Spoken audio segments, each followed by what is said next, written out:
जय माता लक्ष्मी। नमस्कार दोस्तों, आज मैं आपको महानंदा नवमी की व्रत कथा सुना रहा हूँ। महानंदा नवमी का व्रत धन की देवी माँ लक्ष्मी को समर्पित माना जाता है। पौराणिक मान्यताओं के अनुसार आज के दिन जो व्यक्ति सच्चे हृदय से माँ लक्ष्मी का यह व्रत रखता है, उसके जीवन में यश, धन एवं वैभव सदा बना रहता है। माना जाता है कि आज के दिन जो जातक दान पुण्य करता है, उसे मृत्यु के पश्चात विष्णु लोक की प्राप्ति होती है।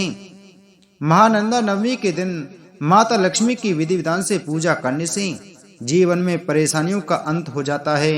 महानंदा नवमी का व्रत रखने और पूजा करने पर घर में सुख समृद्धि आती है और जीवन में ही खुशहाली बनी रहती है।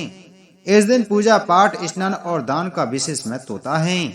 इस दिन माँ लक्ष्मी की विधि विधान से पूजा की जाती है। कहा जाता है कि अगर किसी के जीवन में सुख समृद्धि, रुपया पैसा, धन की कमी हो गई हो तो व्यक्ति को यह व्रत अवश्य करना चाहिए।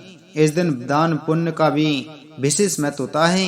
वहीं अगर इस दिन असहाय लोगों को दान दिया जाए तो व्यक्ति को विष्णु लोक की भी प्राप्ति होती है। नवरात्रि की तरह माघ मास में पड़ने वाले गुप्त नवरात्रों का बड़ा महत्व है। गुप्त नवरात्र की नवमी को महानंदा नवमी के रूप में मनाया जाता है। मानता है कि महानंदा नवमी के दिन माता लक्ष्मी और माता दुर्गा की विधि विधान से पूजा करने से जीवन में परेशानियों का अंत हो जाता है। महानंदा नवमी का व्रत रखने और पूजा करने पर घर में सुख समृद्धि आती है और जीवन में खुशहाली बनी रहती है। इस दिन पूजा पाठ, स्नान और दान का भी विशेष महत्व होता है। पूजा के साथ साथ इस व्रत के दिन श्री महानंदा नवमी की कथा पढ़ने और सुनने का भी विशेष महत्व है। माँ लक्ष्मी को अक्षत, धूप, अगरबत्ती और भोग आदि अर्पित करें। रात्रि जागरण करने से भी देवी माँ प्रसन्न होती हैं। एक बार एक शहर में एक बहुत ही गरीब और ईमानदार व्यापारी रहा करता था। उस व्यापारी की एक लड़की थी। वह लड़की रोज पीपल के पेड़ में जाकर जल चढ़ाया करती थी और उस पीपल की खास बात यह थी कि उस पीपल के पेड़ से लक्ष्मी माता प्रकट होती थी और थोड़ी ही देर में वह अपने आप वहां से चली जाया करती थी।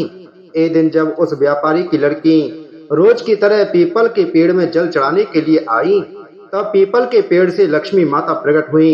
लक्ष्मी माता ने व्यापारी की लड़की से कहा कि क्या तुम मेरी दोस्त बनोगी? लेकिन उस व्यापारी की लड़की ने कहा कि पहले मैं घर जाकर अपने पिताजी से पूछ लूं, फिर उसके बाद आपको बताऊंगी।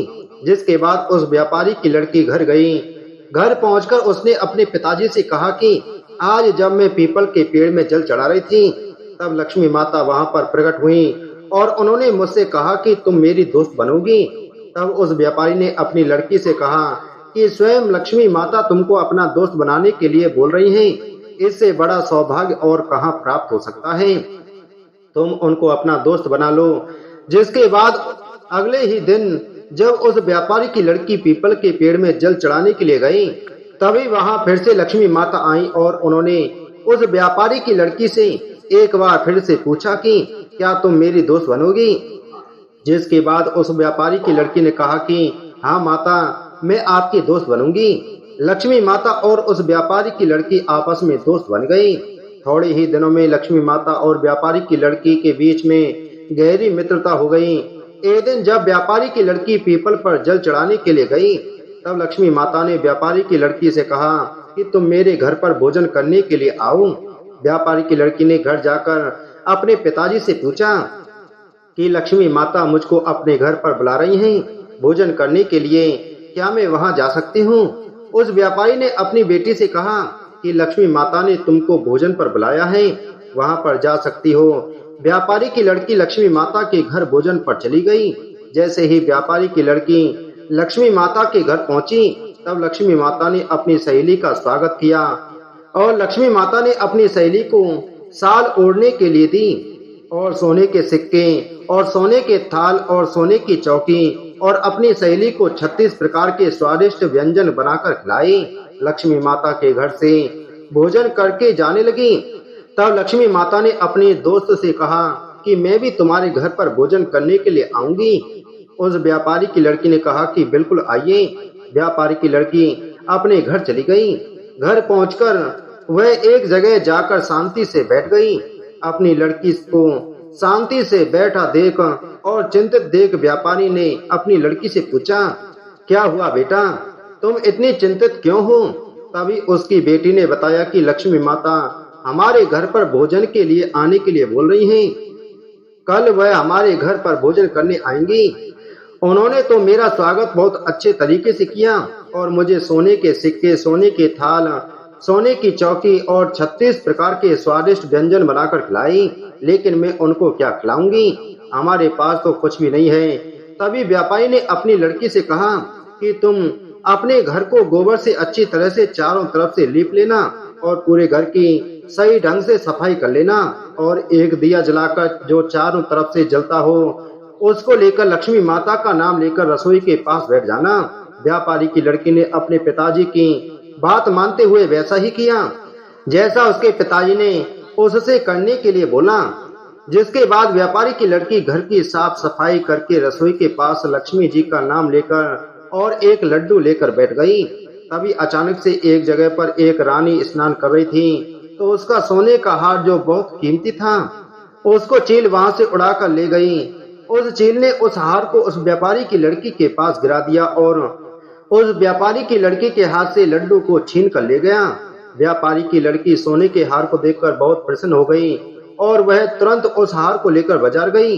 बाजार पहुंचकर उसने सुनार को वह सोने का हार दिया और उसके बदले में उस व्यापारी की लड़की ने सुनार से कुछ पैसे लिए जिससे वह 36 प्रकार के स्वादिष्ट व्यंजन बना सके और सोने के सिक्के, सोने की चौकी, सोने की थाली उस हार के बदले में सुनार से ले ली और यह सब लेकर वह वापस अपने घर आ गई। घर पहुंचकर उसने 36 प्रकार के स्वादिष्ट व्यंजन बनाए। व्यापारी की लड़की ने गणेश जी से कहा कि अब आप लक्ष्मी माता को लेकर आइए। गणेश जी लक्ष्मी माता को लेकर उस व्यापारी के घर में आ गए। व्यापारी की लड़की ने लक्ष्मी माता का स्वागत किया और उनको बैठने के लिए चौकी दी और लक्ष्मी माता से कहा कि दोस्त आप इस चौकी पर बैठ जाइए। लक्ष्मी माता ने अपने दोस्त से कहा कि मैं आज तक किसी के घर में चौकी में नहीं बैठी हूँ। व्यापारी की लड़की ने कहा आज आपको मेरे घर पर चौकी में बैठना पड़ेगा। लक्ष्मी माता ने अपने दोस्त की बात मानकर चौकी में बैठ गई और फिर व्यापारी की लड़की ने लक्ष्मी माता को 36 प्रकार के स्वादिष्ट व्यंजन खिलाई और जैसे लक्ष्मी माता ने अपने घर पर व्यापारी की लड़की का स्वागत किया था और उसको 36 प्रकार के व्यंजन बनाकर खिलाए थे, ठीक उसी प्रकार व्यापारी की लड़की ने लक्ष्मी माता को अपने घर पर 36 प्रकार के व्यंजन बनाकर खिलाए और जैसा जैसा लक्ष्मी माता ने किया था वैसा वैसा व्यापारी की लड़की ने भी किया, जिससे लक्ष्मी जी अपने दोस्त से बहुत खुश हो गई और उन्होंने अपने दोस्त को बहुत सारा धन दिया, जिससे उस व्यापारी की और उसकी लड़की की सारी गरीबी दूर हो गई। लोगों ने अपना जीवन खुशी खुशी व्यतीत करना शुरू कर दिया। अतः जो मनुष्य महानंदा नवमी के दिन यह व्रत रखकर श्री लक्ष्मी देवी का पूजन अर्चन करता है उनके घर स्थिर लक्ष्मी की प्राप्ति होती है तथा दरिद्रता से मुक्ति मिलती है तथा दुर्भाग्य दूर होता है। बोलो लक्ष्मी माता की जय हो।